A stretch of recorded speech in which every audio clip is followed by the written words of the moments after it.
this video for Chapter 8, we are going to talk about the controlling our costs during the act of service. So in this chapter, as it relates to service, we're going to talk about the importance of portion control, how it is very crucial to train and motivate and coach our staff to make sure that the proper procedures are being followed, the usage of product and waste reports. Also, we're going to talk about the payments and generating that sales report so we can see, what our total sales numbers are. So first, let's talk about portion control. If we look back at all of the things that we've talked about as far as costing out recipes, then you'll know that we use that cost per serving when we are using our triangle to figure out what our selling price is going to be.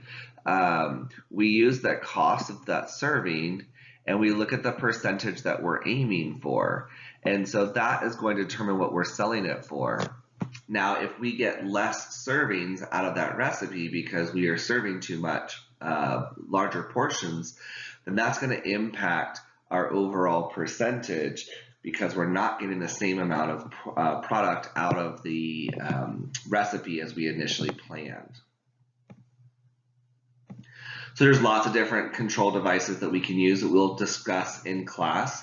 And we can also look at some pre-portioned items. So sometimes it might be better for us to go ahead and order 4-ounce chicken breast or 6-ounce chicken breast rather than trying to fabricate a chicken and make sure we get a consistent 6-ounce chicken breast. Scoops are one of the greatest portion control devices. And so basically how I have remembered what scoop is for as far as the volume of each scoop is I multiply the denominator, the bottom number of the formula or the fraction, by 4. So 1/4 cup, 4 times 4 is a 16, number 16. 1/3 times 4 is a 12, that's a number 12. And then lastly, 1/2, 2 times 4 gives me 8, which is a number 8. As far as service training, it's really important for us to convey to our servers the importance of table management.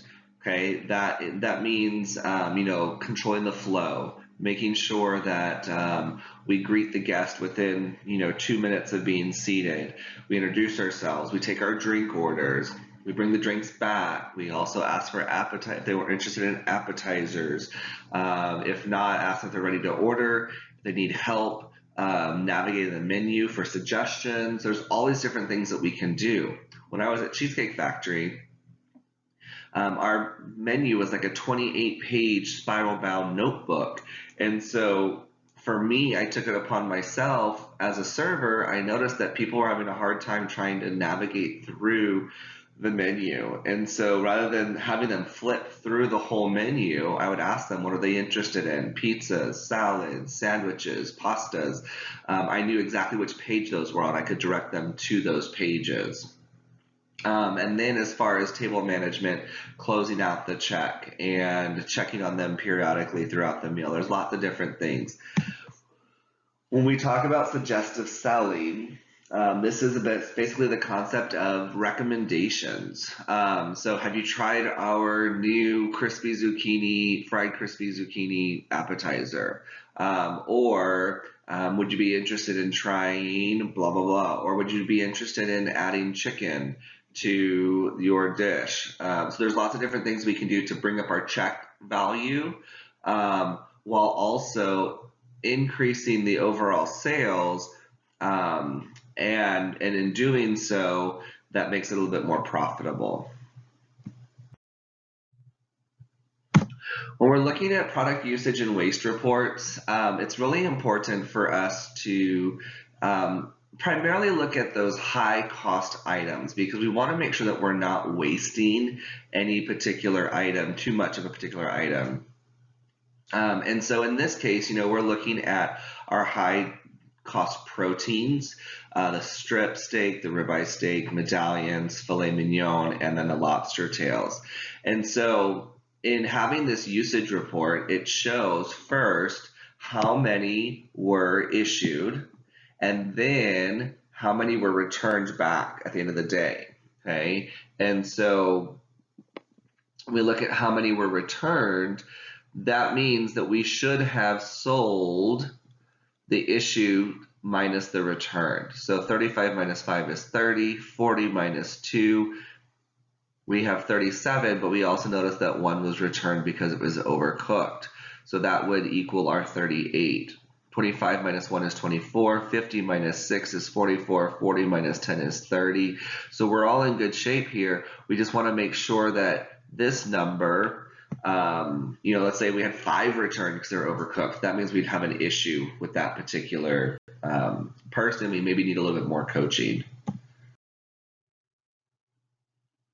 And then also when we look at the waste report of things that we had to throw out, it's really important to note which things we are throwing out, how much, as well as the reason behind that. Okay, so one that I noticed really right off the bat is our ground beef. We had to throw out 20 pounds because it wasn't rotated properly. That's a really easy fix. The velouté sauce, 1 quart because the sauce broke. That's not the end of the world. It is an extra cost, but it's something that maybe we can talk to that server about or that prep cook about in order to help them realize at what point do they need to be really focused on making sure that that velouté sauce doesn't break. Here we see that ribeye come back. It was overcooked, returned by the customer. 5 servings of peas were too long in the steam table. 1 quart of chicken salad, overproduction. So that's another reason why we want to make sure that we are following production schedules and looking at volume of business.